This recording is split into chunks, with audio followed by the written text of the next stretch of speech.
Vijitha high school శుభ మధ్యాహ్నం. నా పేరు అజ్మత్ ఫాతిమా. నేను 8వ తరగతి చదువుతున్నాను. తెలుగు పాఠం వరహాల వాన ఒక నాటకం చేస్తున్నాం. సీన్ 1.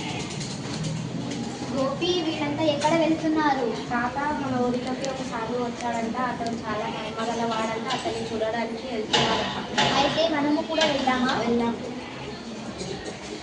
దండాలు స్వామి. దండాలు. ఇంకా మీరు చాలా మహిమగలరు అని కదా విన్నా. మమ్మల్ని ఏదైనా ధనవంతుడు చేయండి సాగు. ఎందుకు? డబ్బుకి లోకం దాసోహం అంటారు కదా. ధనం ఉంటే కొండ మీద పోతైనా దిగి వస్తుంది. అయితే పరమాత్మ ధనం మూలం మీరే ఎదుగు కదండి. స్వామి, నాకు ధనం వద్దు. చాలా కాలం నుంచి వానలు లేవు, పంటలు లేక ఆకలితో మాడుతున్నాము. కనుక మాకు వర్షాలు కురిపించండి. నువ్వు ఆగు తాత, మాకు వానలు వద్దు, మాకు వరహాలే కావాలి. మీకు వాన కావాలో వరహాలు కావాలో ఆలోచించుకోండి. ధనమే కావాలి, ధనమే కావాలి. స్వామి, నీటి కంటే విలువైనది ఏది లేదు. అందుకే వానలు కురిపించండి. నువ్వు మాట్లాడకు, మాకు ధనమే కావాలి. అంతే అంతే. కదా. రేపు ఉదయం వరహాల వాన కురుస్తుంది, వెళ్ళండి. మరి అలా వాన పడుతుంది.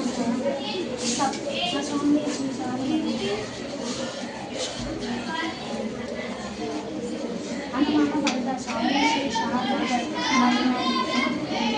తప్పకుండా పడుతుంది. అంతే. తొందరగా పడుకుందాం, ఉదయం తొందరగా లేవాలి కదా. వానమ్మ వాన, వరాల వాన, బలే బలే వాన, వరాల వాన. వామ్మో, ఎన్ని వరాలు, ఎన్ని వరాలు. దాన్ని బిళ్ళల్లోని చెంబుల్లోని నీరు పారబోచి వరయాలతో నింపండి. ఇంకా మనకు కడిపే లేదు, కావాల్సినవన్నీ కొంచెవచ్చు. మాట విప్పి భూములు గాలిసే సంచుల్లోని ధాన్యాలు బయటకు పారబోచి అన్నిటిలో వరాలు నింపండి. అప్పుడు నాన్న సంతోషం ఎక్కడ చూసిన వరాలే కదా.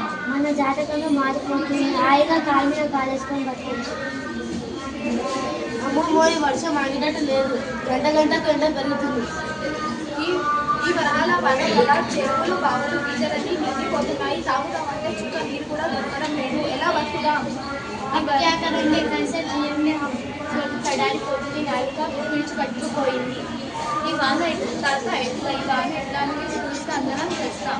అప్పుడు నేను వాన కురిపించకంటే మీరే పడ్డానికి తినడానికి తిండి తాగడానికి నీళ్ళు లేకపోయాయి. ఎట్లా, ఏం చేద్దాం? అజ్ఞానులు మీరే ఏదో ఒకటి చేయాలి. అందరం కలిసి స్వామీజీ దగ్గరికి వెళ్దాం. ఆయన తప్పకుండా ఏదో ఒక సాయం చేస్తారు. సీన్ 3. ఆ రోజు ఉగ్ర గడ్డి తిని అత్యాశకు పోయిదనం కావాలనుకున్నాం. మమ్మల్ని క్షమించి వరహాల వానను ఆపండి స్వామి. ఆ రోజు మీరే కావాలన్నారు.